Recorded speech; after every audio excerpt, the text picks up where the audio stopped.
بسم اللہ الرحمن الرحیم۔ حضرت حنظلہ بن ربیع اسیدی رضی اللہ تعالی عنہ، جو رسول اللہ صلی اللہ علیہ وسلم کے کاتبان وحی میں سے تھے، بیان کرتے ہیں کہ حضرت ابو بکر رضی اللہ تعالی عنہ نے مجھ سے ملاقات کی اور پوچھا، حنظلہ کیا حال ہے؟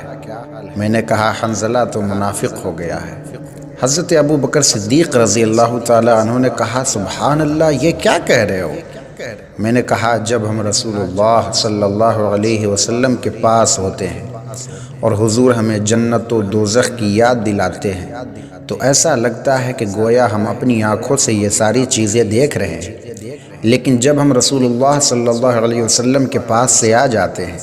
اور اپنے اہل خانہ، اولاد، مال و زمین میں مشغول ہو جاتے ہیں تو یہ ساری باتیں بہت سی بھول جایا کرتے ہیں۔ حضرت ابو بکر صدیق نے فرمایا، اللہ کی قسم، ہماری بھی یہی کیفیت ہوتی ہے۔ غرض میں اور ابو بکر صدیق روانہ ہوئے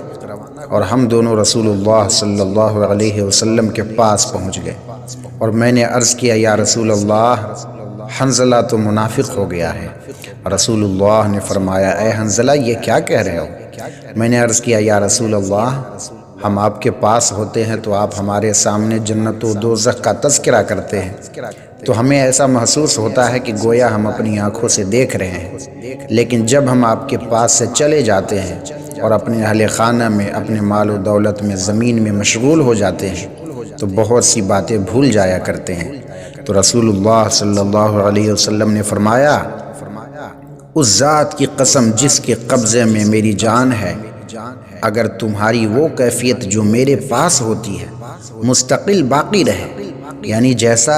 تمہارا ایمان میری مجلس میں ہوتا ہے، جیسا خوف الہی میرے پاس بیٹھنے سے ہوتا ہے، اگر یہ ہمیشہ رہے اور اسی طرح ذکر میں رہو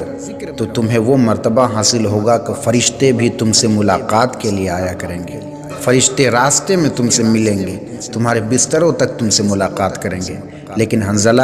کبھی ایسا ہوتا ہے، کبھی ایسا ہوتا ہے، یعنی کبھی یہ کیفیت ہو جاتی ہے کہ آدمی دنیا میں مشغول ہو جاتا ہے، کبھی یہ کیفیت ہو جاتی ہے کہ بالکل لگتا ہے کہ اب ساری دنیا داری چھوڑ کر اللہ اللہ ہی کرنا ہے۔ یہ بھی ایمان کی ایک دلیل ہے۔